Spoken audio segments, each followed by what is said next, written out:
Hi, I'm Christina Turner, Director of Education and Public Programs here at the New Bedford Whaling Museum. And I'm Victoria Perry, Whaling Museum apprentice and 11th grade student. And we would like to welcome you to another episode of Creature Feature, the weekly Whaling Museum series that explores marine creatures, their interesting features, and how we can help protect our underwater friends. And this week, we have another special feature for you. That's right. We've learned about some big animals over the first 3 weeks, especially the right whale and the giant squid. This week, we are going really small. Small enough to require a microscope. We're going to focus on plankton. But don't be fooled by their size.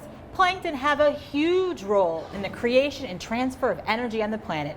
These microscopic plants and animals are extremely important parts of the food chain. Phytoplankton and several bacteria species perform photosynthesis. This means they turn sunlight into energy. This bit of chemistry magic gets most aquatic food chains started. They provide the energy for the bigger creatures further up the food chain, like this guy.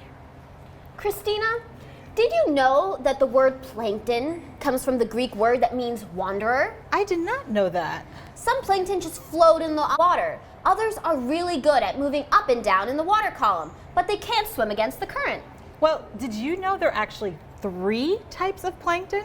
In fact, there are one-celled plants known as phytoplankton. There are animal plankton called zooplankton. And then the third category is bacteria. And then the smallest plankton, especially bacteria, are often too small to be caught in a typical plankton net. And then another fun fact, strangely enough, jelly animals like the Portuguese man-o'-war, which are definitely not microscopic, are considered plankton because they can't swim against the currents. Plankton grow in an amazing variety of shapes. Phytoplankton might be round, long and narrow, or have parts that stick out so they can have an extra surface for floating.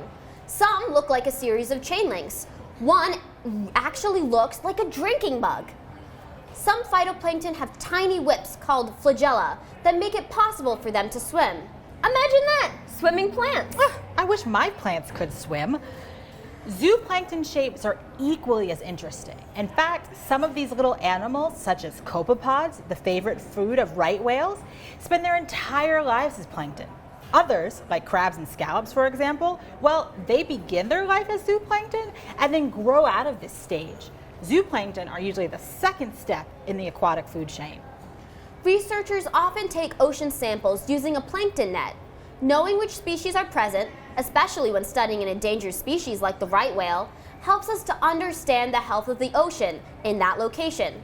If there are enough phytoplankton for copepods to eat, then there are lots of copepods where whales are feeding, and we can feel confident that the whales are getting enough to eat. Plankton samples can also show human activity, like the stuff that we do. One of the biggest problems we've created for the ocean and all the animals that live in it is the tiny pieces of plastic called microplastic. Microplastics often float on the same layer as plankton. They get eaten by small fish, birds, and other animals. These plastics don't provide any energy, and they cause internal problems for any creature who swallows them. Any efforts we make to keep trash out of the water and to remove it are a big help.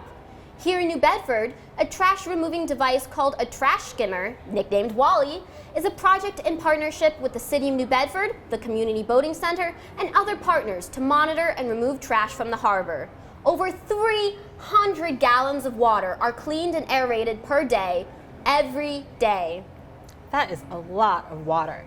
And did you know, though, that our actions impact aquatic life of all sizes, from the largest whales all the way down to the smallest plankton?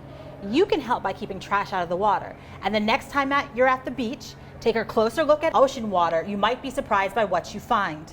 To learn more about plankton and see them up close and personal, join us this Wednesday at the museum in person. More information is available on the museum's website.